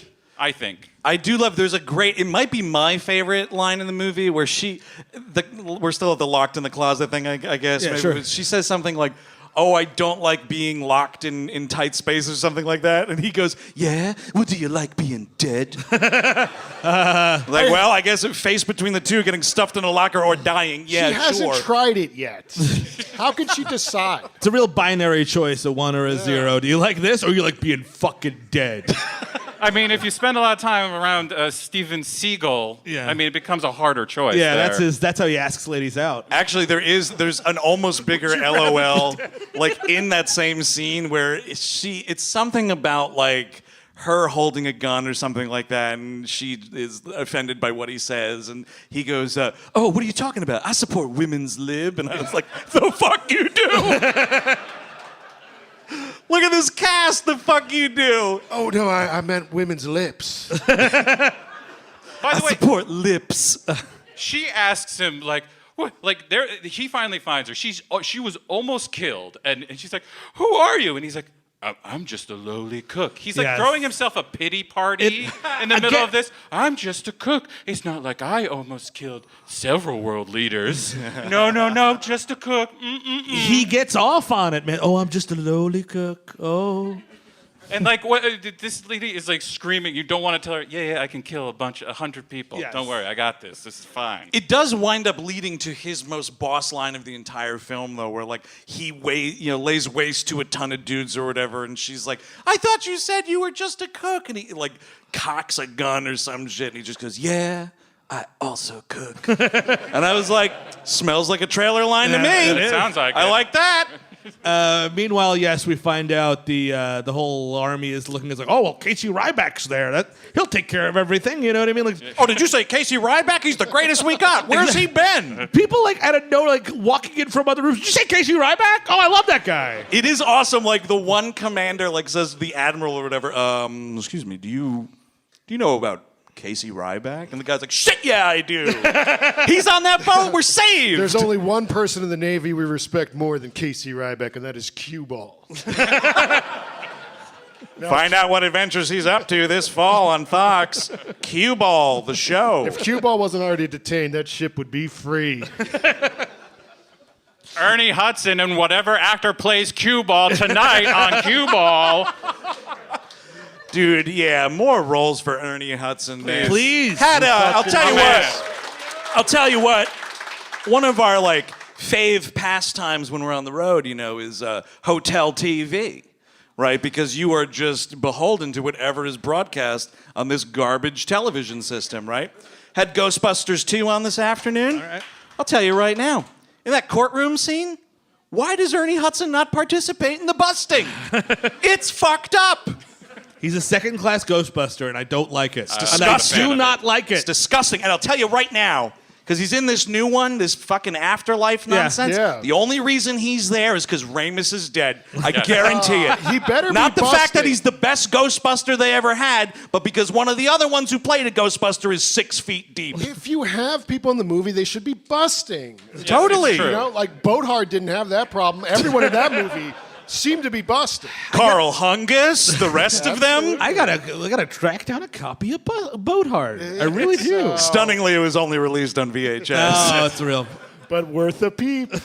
No Maybe problem. something for the trailer game, dude. I don't know. That's true. Game Master's clue. This pizza man. No, I don't know. It's a sausage pizza he has. Of course it is. Yes, but so he's just dieharding around. Like let's call it what it is. He's dieharding around. Absolutely. Tommy Lee Jones is pissed because they find out in his file that he's a Navy SEAL, and that's a big deal. It was in the captain's Private files, quarters. yeah. And this is like it's like knock 4 against Busey and the job that he's done to prepare for this terrorist attack. And he's like, it's because it was in the captain's secret safe. And by the way, he has been walking around like, I'm the captain now, la dee da, Yes. I'm the captain. Did I tell you I'm the captain now? I shot the other captain. Well, when the captain is dead and literally the ship's been taken over, no one's the captain. Yeah. But no, I am. No, it's very important that you know I am the goddamn captain. Well, I think if a terrorist cell takes over the ship, the captain is whoever they want it to be. It's Yeah. me. Exactly. If a terrorist takes over a Burger King, he doesn't become the manager. You got to go through training. You need to do would be corporate great. training. Die Hard in a Burger King. Oh, I like this. Ooh, shit. Yeah, does Michael Douglas become it in Falling Down? Does he take over? Is he the guy? Yeah, I got a real whopper for you, Douglas. Got throat cancer for going down on my wife. I don't think What a weird thing to say. He Just didn't say I used to smoke. it's the only way you can really brag about having throat cancer. Yeah. He found a way to do it. God bless him. You just love him because he gave you a drunk high five that one time. He did. Well, we were at a Marvel screening of Ant-Man. We did. And Michael Douglas gave me, of all people, a high five. All right, Well, for congratulations. 2 reasons. 3. 1, you were sitting on the aisle. Yep. 2, you extended your hand like so. And 3, he was wasted. Great hand. He Yeah? gives, if- Moisturizer or what? I think so. If Nice. he gives hand that good, the fucking head he would give would be out of sight. Out of sight. So you think it's worth the trouble? Absolutely. Absolutely. God, I'm just curious. Now, yeah, I got hand cancer, and I got it by... It was just a really dumb thing for him to say. Great hand. So they're also on top of terrorist attacking, they're doing steel work within this boat. Yes. Because they're retrofitting the system to sneak the warheads off the battleship. And there's this moment where Tommy Lee Jones is like, so Gary Busey, what are you going to do with your $200 million? And he's like, I'm going to buy the presidency. And Tommy Lee Jones, he doesn't say, this is great, he doesn't say anything. The camera holds on him, and the look is like, yeah, right. I mean, just look at you, yeah, right. You're going to need at least $8 million before you get that, Jack. $2 million ain't going to do it. I beat you to it. But so whatever. Now we're doing an auction for the missiles, and he's just talking on the phone to Francois. That's It's something. the most basic, from every country you imagine.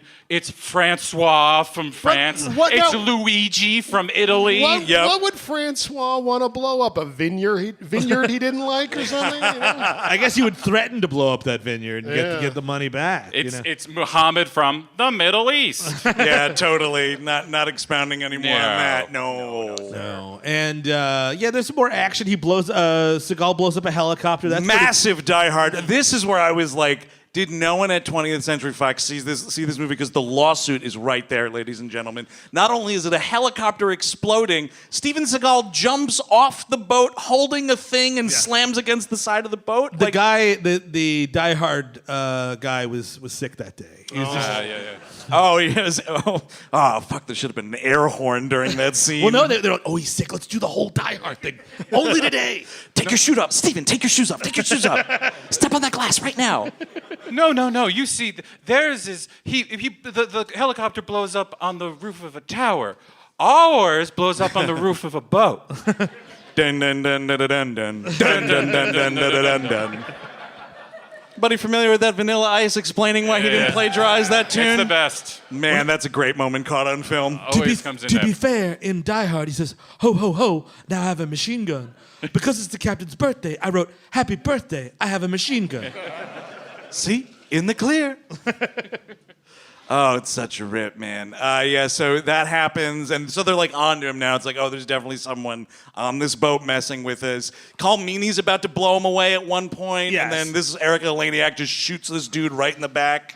Well, this is around when, like, it's like, it becomes, like you said, too many cooks, when we free the rest of his crew, and it's like, an old guy, the guy who played Ken in Street Fighter, Raymond Cruz, and somebody else. Yeah, the dude who played Roger Podacter in Ace Ventura Yeah, in this dude. movie. You can't spot that guy, but you can spot that guy's haircut Yes. from a mile away. That dude Absolutely. came out the womb looking like that. There's also a handsome guy that like is obsessed with Erika Eleniak. That is That's literally- Ken from Street Fighter. That is Ken from Street Yes. Fighter. right? Yeah. He's a long form college boy joke. Yeah. Because when they're all about to mount up and like get the guns ready, he's like, I didn't want to do this. I came here for college, which is bad, I guess. No, it is. It is. The educated are cowards. Yes, Noted of cowards. course, of course. You want people as dumb as possible. Yes. So whatever, they all get together because they're drowning all the hostages to, blah, blah, blah. And It's to Gary drown- Busey's like master stroke. Is Yeah. they're like, how do we smoke this guy out? And Gary Busey devises like, well, if we threaten to drown all of his little kitchen buddies, he's gonna come out and save him, and then we got him. I appreciated the master stroke in Boat Hard as well. That was a good one. Oh, totally, dude. Scene 5 specifically, quality master stroke. Carl Hungus really nailed that scene. You really want them to drown in that? Oh, no. Really? Also, a lot of master strokes in the audience for Boat Hard. Too. Yeah, absolutely. Very good. Many of them. Yeah, Fred Willard, Pee Wee I think, Herman was there. Fred Willard was there. Of course. You know what? Oh, here's the thing. Let's not R.I.P. Fred Willard. Sure. But the man didn't know how to do pornography on the internet. Like, you know what? He was an I've older been trying. I've been trying. I forgot he's dead. Yeah, he really came and went. Awful. Awful stuff. That is. I'm with the come on, man. You see what we live with, ladies and gentlemen? I love the man, but he's dead. I never understand when that happens, by the way. That's a real, like, you should get be what able you pay to do for. it, right? Yeah, You should be totally. able to just jack off. Why You're not? in a porno theater. Someone agrees, yes. Thank you. Look, it's Fred Willard. How did he not have an assistant to be like, well, here, I'll show you how to get pornography. Yeah, Here you go. that's actually true. I mean, unless he was like driving right up till the end, like some of those old people. Like, maybe you should. If it's a driver, like, oh, Mr. Willard, by the way, I know where I'm taking you, and just remember when you get it, you can watch the movie. But it's called brazzers, not buzzer. It's brazzers. Well, I mean, it's like, to go with my Burger King analogy from earlier, it's like going to Burger King and you start eating a hamburger, like, hey, what are you doing? Get out of here. totally. Now, who are these like U.S. Marshals assigned to the porno theaters? Yeah. And that's the other thing, right? That Tommy means, Lee Jones is there. I was undercover, is what I was. That means couldn't have someone's come narking far. on him. Oh, Someone's yeah. narking Yeah. on Fred Willard. I think so. It's fucked up. I want a perimeter looking for cum drizzles on any trousers and with 100 yards. I want every porn house. It's got to be from U.S. Marshals. Yeah. He's dressed as a chicken. But whatever. There's this big gunfight. There's this fun part where the Pentagon calls Casey Ryback, and like Erika Eleniak picks up. She's like, he's in a gunfight. I'll take a message. We have fun here, don't we, folks? I don't need a "can I take a message" Yeah. joke in this movie. That kind of sucks. Well, this is amazing because you learn like Like, well, you know, we're gonna send SEAL Team 5. SEAL Team 5. by the SEAL way, Team 5 to you, and if we don't do that, we're blowing up the fucking boat. We should have done that at first, but you're Casey Ryback and you make the best bouillabaisse, I guess. So we're not blowing it up. Well, they don't blow it up because of the historical significance, I guess. But a maniac has nuclear weapons like, I don't know, 100 miles from America. Let's blow up that boat. Something tells me history would forgive you. Exactly. So they send in SEAL Team 5. They're on this helicopter. And Right. They use a rocket launcher from the deck to blow it up, and thus SEAL Team 6 was born. Yes. That's how they came into being. I don't think that's how that works. Because they've destroyed 5 of them, and now there's 6. I don't know that they go one at a time. It's not though. a sequel. It's not? What? No, Sean Bean's team died, I so see, now... Well, no, that's why it's like the 00 program, Yeah. right? There's like 006 floating around Yeah. out there, a 008. It's not just the Bond show till he gets executed. The best part of this little phone call he takes in the middle of a gunfight is like he's like explaining like, yeah, you're gonna have to kill all these people, and then we might even have to bomb you, even if you do all this. He hangs up the phone. The admiral this is the most old man thing I've ever seen in my life. Goes to another admiral. Is like, those people are in trouble. Real trouble. They got a lot of trouble on that ship. They would absolutely still blow up the boat. Yeah, absolutely. Because you're going to cover this fucking up. You know what? If Casey Ryback lives, it's going to be in the news. If fucking Skrillex is all over the fucking news as like the fucking the guy who did all of this, you don't want that. You don't want them to have somebody to follow. Can I ask you something? What? Why'd you pick Skrillex? What's his name? Stanix. Oh, I thought you meant Skrillex, musician. Got it. No. Oh, I see. It was some Tommy Lee X, Jones. it was an character. X name. I forgot. So Tommy Lee Jones is actually Skrillex? Yes, underneath the helmet. Got it. I make dubstep music. You like EDM? Oh, yeah, well, I'm Danger Mouse, motherfucker. I'm gonna get all these tracks. They're going trap, trap, trap, trap, trap, trap, trap, trap, trap, trap, trap. And so, like, whatever, they get blown up, and they realize Steven Seagal is going to sink Gary Busey's submarine, which is not the way I want Gary Busey to go down. I want a fucking mano-a-mano fight. Yep, absolutely. Biggest insult in this movie is Gary Busey is just like unceremoniously exploded on this submarine, not even on the main ship. No, it should have been teeth versus teeth. Yes. Just bite each other to death and see who fucking comes out. Finally, a fight I could win. Oh, you think that's a bite? Get ready for this. You might be a great cook, but you taste better than the food you make. A chomp. Oh, you're a master of Aikido, are you? I'm a master of bat. I'm a master of I eat you. People chicken. People chicken. Thank you. Gary Busey's People Chicken. Now available at Burger King because I killed the manager. I am now the manager, motherfucker, and we're cannibals here. Working my way up the food chain. He just gets blown up. It's like this nice scene of like the team working together, which doesn't really matter. They try to fix the sub because it breaks a part of the sub that makes it not be able to go underwater. Sure. Can you tell I have no idea what I'm talking about? Can we talk about Steven Seagal when there's like something he has to go into a different room? It's where they're making the platform to move the missiles, and he just splits this dude in half with a fucking steel bar. Oh and my God. it rules. Oh my God, it bifurcates this dude. It's incredible. And that is the death for Busey. Exactly. Yeah. Right? Yeah. Either that or that other. So it's like the most painful room in the movie. He splits some dude with a bar. He stabs a guy in the armpit, and I'm like, dude, don't. You know what? Do me a favor, right here, the heart. Whatever that, like, right here, if you cut someone's thigh, whatever's going on there, he gets that, and that's like, just let that dude bleed out at that point. But then it's like 6 to the armpit. My God, this fucking hunting knife. It's outrageous. What did I ever do to you, man? Like, again, yes, you have to kill me because I'm a terrorist. I get it, but like, a little respect. I like the guy that gets sawed. Oh, yeah. Saw a guy. Well, because it's like, he gets like, the guy, again, that guy is down and he's like, motherfucker, I'm going to saw you in half. Here's the thing. Steven Seagal knows that like table saw is there. Sure. And it's a table saw, by the way, that we have seen cutting these steel beams. So sharp stuff. Right? yeah. But as like a final indignity, he knees him in the nuts before he pushes him into the saw. And you can think he just like does it like a little bit into the shoulder. You know he's like doing the math. Can I go all the way through?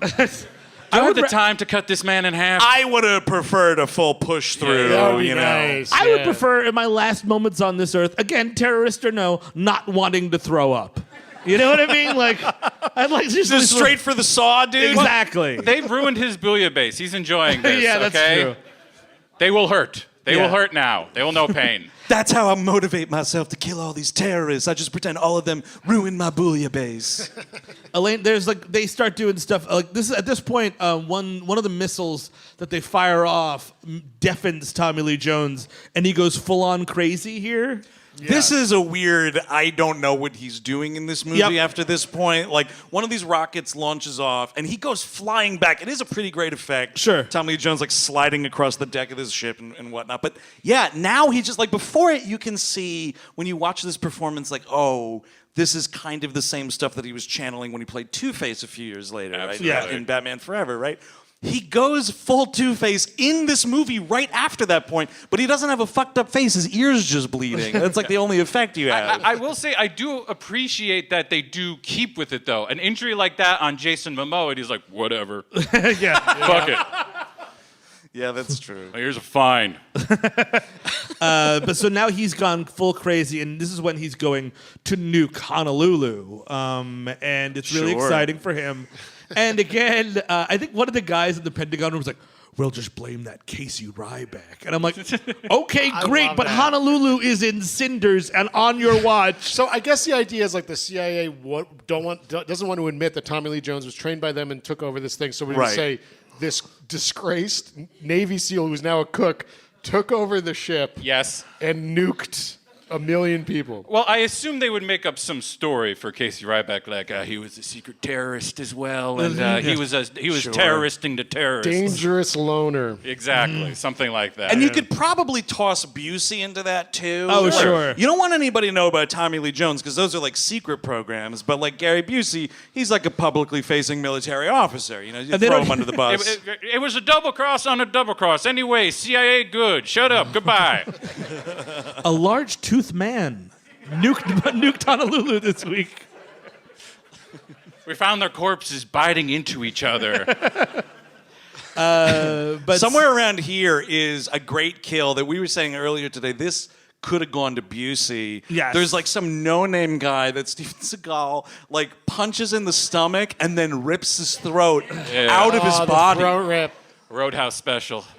So good. Oh my God, it's beautiful. I do like that in movies, like that only happens once, because even as you're doing it, it's got to gross you out. You've got to go, Jesus. I mean, that's why you can't think about the actual mechanics of such a Sure. because when you do, good God. So, what do you do with the throat skin afterwards? I'm just asking. Oh, I cook it. I cook it. It's it's the start of a dish. Your Canadian throat's bacon. underbaked. This throat's gonna be some Canadian bacon. That sounds pretty good, actually. Terrorist throat. I mean, human flesh has to be good. It's probably pretty okay. I love how you're so confident in that. It has to be. Because they're my favorite animal. That's very sweet, Eric. Actually. Thank you. This is basically the big showdown between him and Tommy Lee Jones, pretty much, right? Oh my God, one of the greatest fights in film history. If only this could go 25 minutes. Like if you made this as long as the fight in They Live. Yes. Oh, sweet day. Oh, if there's Oh, sweet day. there's suddenly just a garbage can there. They're just bashing each other with it. It'd be fucking great. It's awesome, man. I just love a knife fight. Whenever a knife fight happens in a movie, I'm stopping everything. I'm like, hello, knife fight. Hi there. But it's such a rare, like Steven Seagal, sure, whatever. There's probably like 45 knife fights in his filmography. A Tommy Lee Jones Yes. opponent in a knife fight, pretty rad. At least two, because he's also in that movie, The Hunted, Hunted. where he's Yeah. Friedkin joint. It's Friedkin Friedkin directed. It's him and Del Toro. Yep. Yes. Yeah. Yeah, slept through that in theaters. Well, you fucking missed the knife fight, dude. No, I saw Wake the up. knife fight. I was there for the knife Okay, fight. cool. I wasn't there for the first 55 minutes. And a knife fight in the woods, even better. I'm just, any movie has a knife fight, I'm having a good time. So yeah, all these like old dudes are like killing people, which is kind of great. He gets like this guy who is like, he says that he was like a gunner in World War II to start. And here's the thing: a bunch of old timers like getting back in the saddle, pretty awesome. They are delighted to be taking lives again. I could take more souls with me to hell. I mean, like, I just kind of wanted to see a few, like, they're in the middle of a fucking terrorist raid, and like, none of these old guys are like. Dude, yeah, Roger Podacter should have to sit down at one point. But the thing that we learn, and again, it's totally like mentioned and then glossed over completely, and it is an interesting detail, is that apparently Seagal served under Tommy Lee Jones.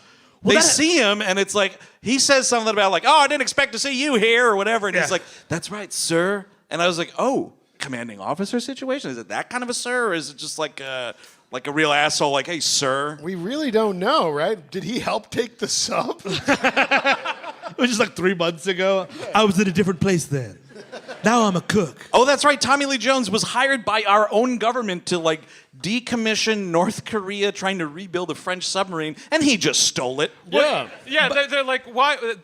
At the Pentagon, they're like, so would this guy know how to take over a battleship? And the guy's like, I don't know how to tell you this. He is a battleship specialist. That's actually all he's done for us, is just take over battleships. Formal title is Battleship Thief. If you heard of the Red October, that was him. So, but they have this like, weird back and forth about what it is to serve in the military. And like, Seagal, not the best actor, he's like, we're all just puppets in the same sick play. You know, like, we're not so different, you and I. What's the next cue card say? What's the next cue card say? It's something about like, yeah, we all serve the same master, or something like that. And he's cruel and ungrateful, and I hate Americans just as much as you. And it was I was like, are you talking about George H.W. Bush right here? It's either that or just like Uncle Sam on the whole. It's a weird line, but they hate somebody. They do. H.W.'s cruel, man. Come on, Tommy Lee Jones. Maybe we can get you a deal. A deal. Maybe we could get you a deal. Hey, Poppy, Steven Seagal's talking smack about you in the movie. I'm gonna call cut. That guy's gotta move fucking faster with the cue cards. I'll rip his throat. When the card is over, flip that shit. Flip it faster. You're making me look like an asshole. Oh, man, I love this part of the movie. This is my Bill Clinton that doesn't work. Oh, wow. Oh, I thought it was Tommy Lee Jones. Searching, yeah. It doesn't matter, folks. This is a podcast. I don't know if you know that. Yeah. I hope you know that. It just hurts you can see us do this, you know. It's much nicer when it's just there's a barrier. Yeah, you can close your eyes and it'll make you feel like you're at home. You can feel like you're washing the dishes. Yeah.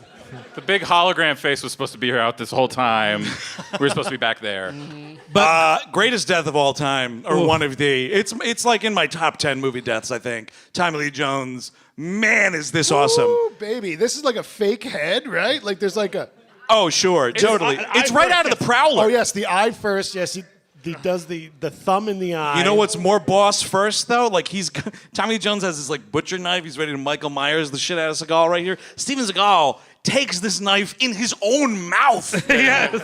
And like a dog, like just like rips it out of his hand, and then the eyeball, and then the knife to the head, and the final disgrace of being thrown through a television monitor. My God, that's awesome!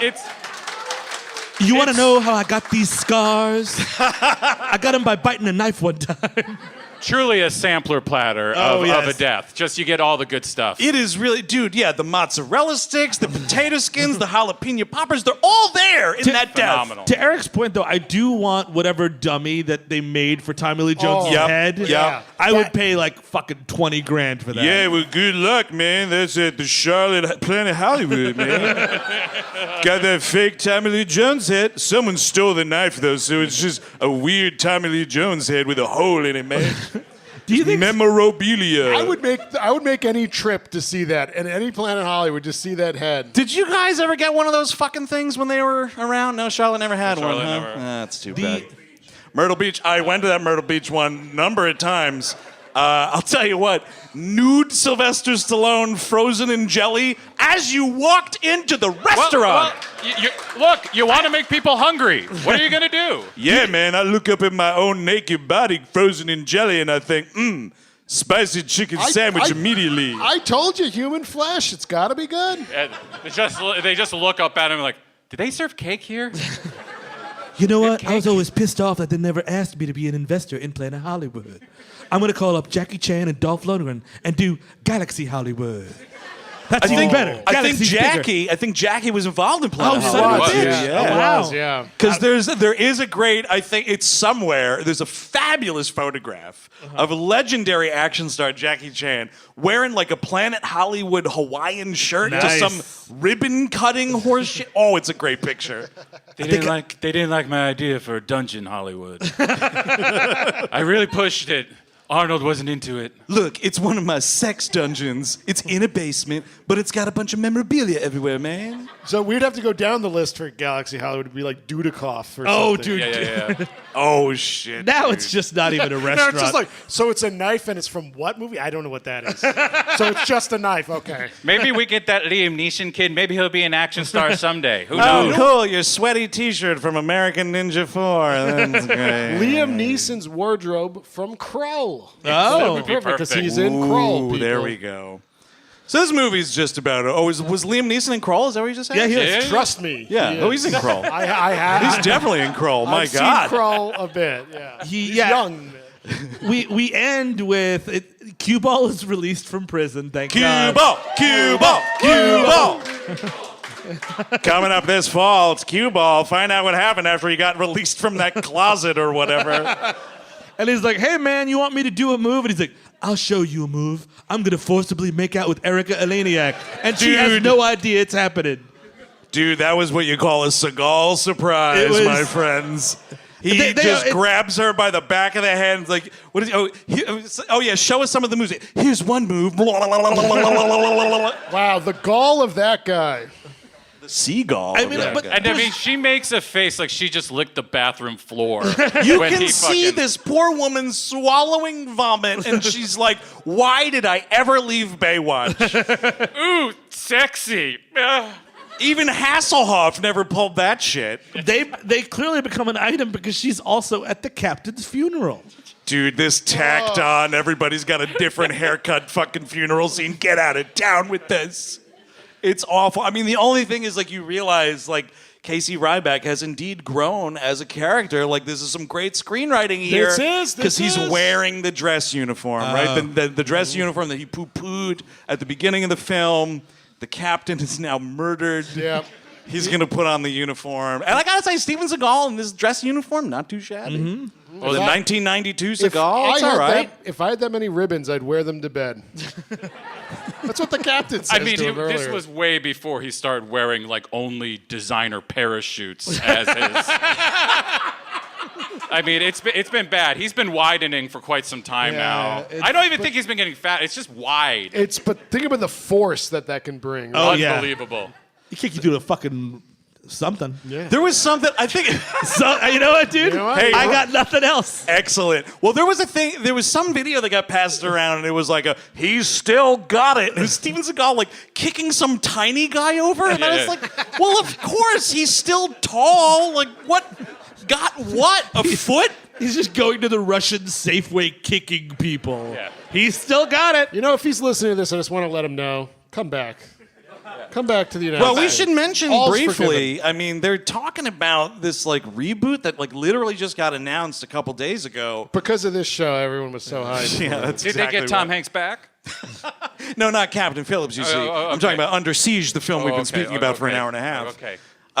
But if, like, Seagal isn't involved, I mean, it's not like Casey Ryback is like Indiana Jones. Who gives a shit? No. Like, you're just going to make a different movie. Just make an action movie with whoever is going to play him, preferably not Chris Pratt. You know. So you could Nice. just you could just set a movie on the boat without paying rights for it. You know? Exactly. Well, that was a canny thing. They didn't make Casey Ryback Italian, so Chris Pratt won't play him. Okay. Oh. But you can rip off Die Hard any way you want, dude. You don't have to like call it the other Die Hard ripoff, you know? But that is the end of the film Under Siege, everybody.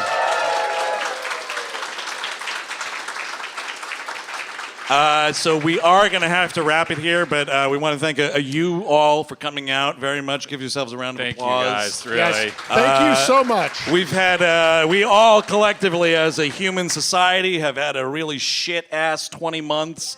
So we just want to try to send as much positivity out your way and all that good stuff. Big thanks to the Comedy Zone for having us, of course. Hey, guys. I know all of y'all have been closing out your tabs and whatnot. Tip generously and tip often. Of course, these people are working their asses off while we come up here and just spew this nonsense for 90 minutes. A big thanks to them for having us. But of course, babbling bullshit. yeah, that's right. You're doing a bunch of babbling bullshit. Babbling bullshit. Babbling bullshit booyah What is Bullshit booyah what is this? Our iTunes reviews? It's a bullshit bouillabaisse. I will say, though, you may know. I just actually asked this question really quickly. Has anyone seen us live before? All right. So you folks know, maybe new to some of y'all. We'd like to end this with just a couple of notations from the greatest place to find intelligent, grounded film writing on the internet, the IMDb user review section. So we got a couple here to read for you this evening. The first one up, 10 out of 10 stars. Subject line, best movie ever? Written by L. Asshole, or L. Asshole? I don't know. Wait, no, it's the name actually L. Asshole? No. L dot asshole? ELASSL5. Oh, L. Oh, wait, right. Yeah, I don't If it know. was actually L. Asshole, I would have been impressed. Nah. I think that's one of the stars of Boathard.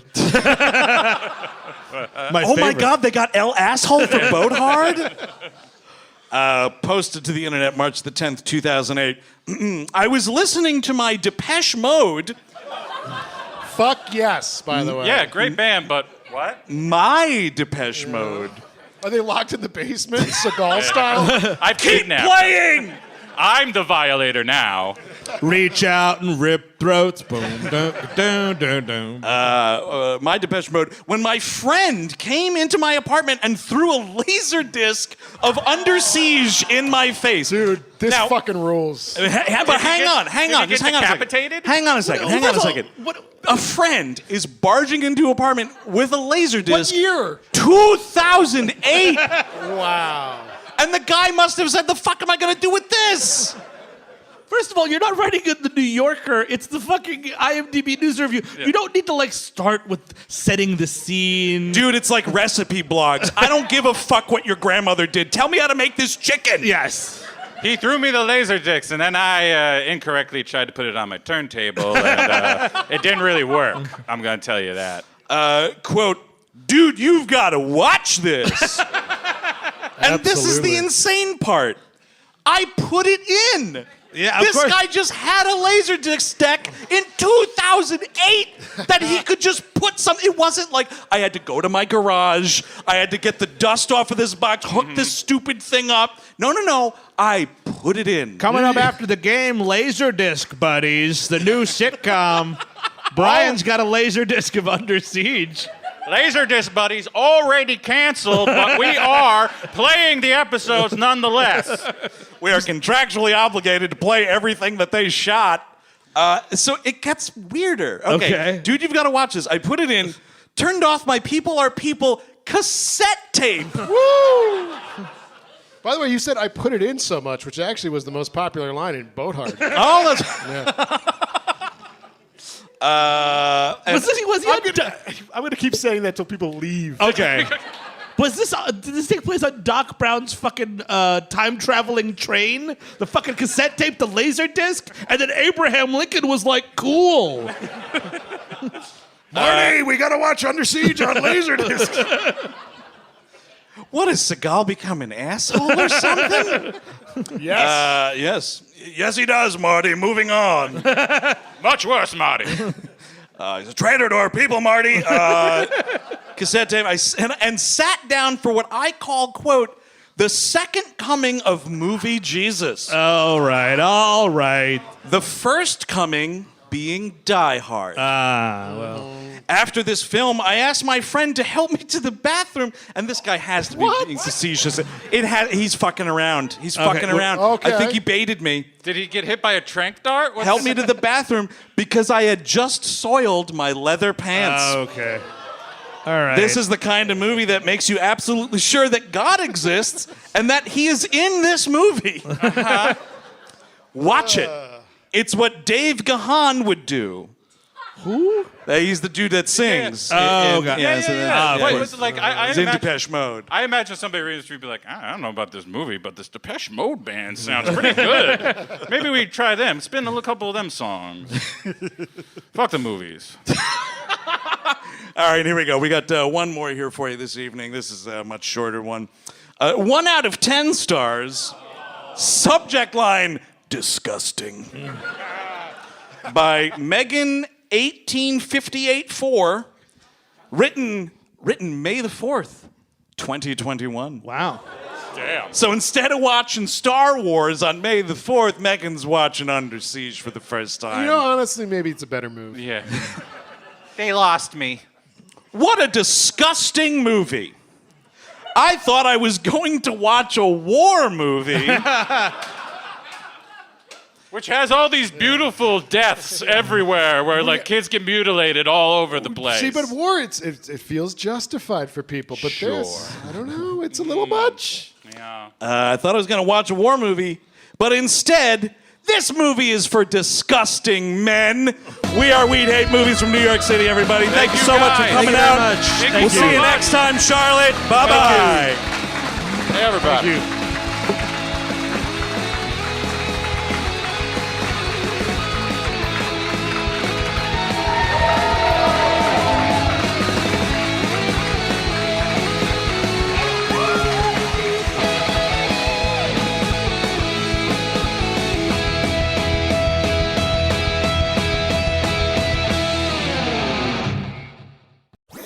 That was a HeadGum podcast.